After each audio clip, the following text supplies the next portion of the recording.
Good afternoon. It is afternoon here and still freezing. I just filmed my other algebra and integers video and I'm still freezing with my favorite tie-dye sweatshirt on, cold. So I am assuming you watched this video. So now this time it's going to be your turn. This is the video where I hope you go get paper, pause it here and solve these 6 problems, and then I hope you're honest with yourself on how you did on the 6 problems as I'm explaining them. I'm going to go through these a little quicker, assuming you watched the first video and assuming that you have these now done in front of you because you paused it, did it all on paper, showed the inverse, all the good stuff. Again, I've told you X is my favorite variable, so I used X every single time. Okay, so we're looking to isolate our variable, get it alone. To get it alone, I have to do the inverse or the opposite of adding 46. I am going to subtract 46 from this side of the equation and from that side of the equation to keep it equal. Plus 46 minus 46 is 0, which gets my variable X alone. So now I have 21 minus 46, which is the same as I have $21 and I spend 46. It really doesn't matter if you put the parentheses there or not. I like to put it there. So now I'm going to take my larger absolute value, subtract my smaller absolute value, and I get that X is a negative 25.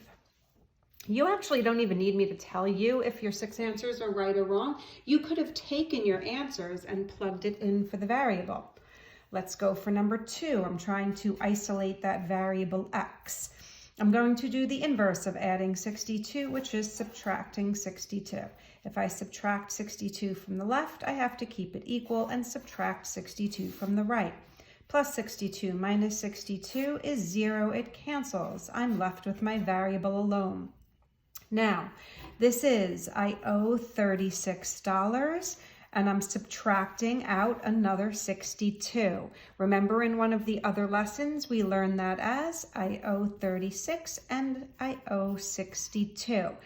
Here I am combining my debt and I am going to actually add them together. And when you add them together, you get that we are in debt $98. Isolating my variable, the inverse is adding 17 to both sides of the equation. I'm left with my variable isolated.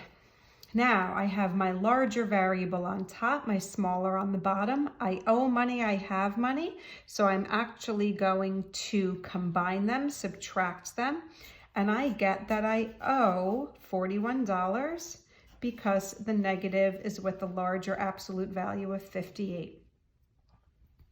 Okay, I'm going to subtract 19 from both sides. I don't know if this one was tricky for you. This is one that we did in the beginning of the year. I'm just doing straight up subtraction and I get that X is 28. I would have given this to you at the beginning of the year on a test.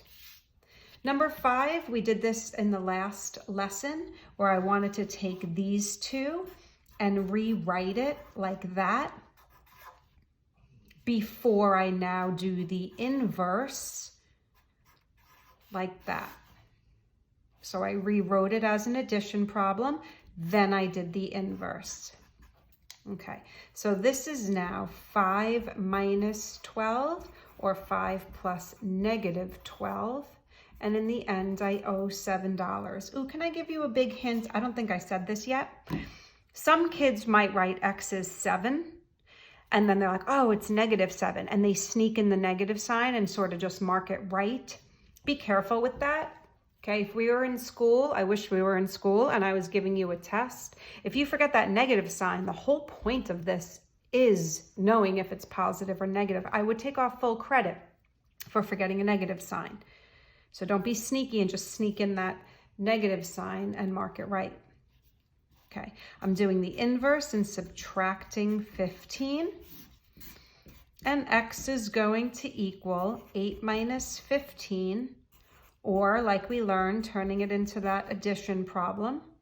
And my final answer is also another -7.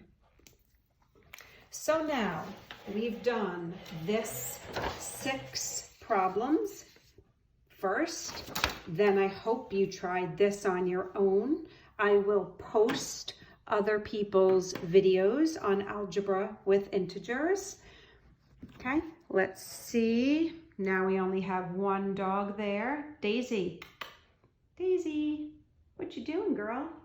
Say hi to my math friends. Signing off.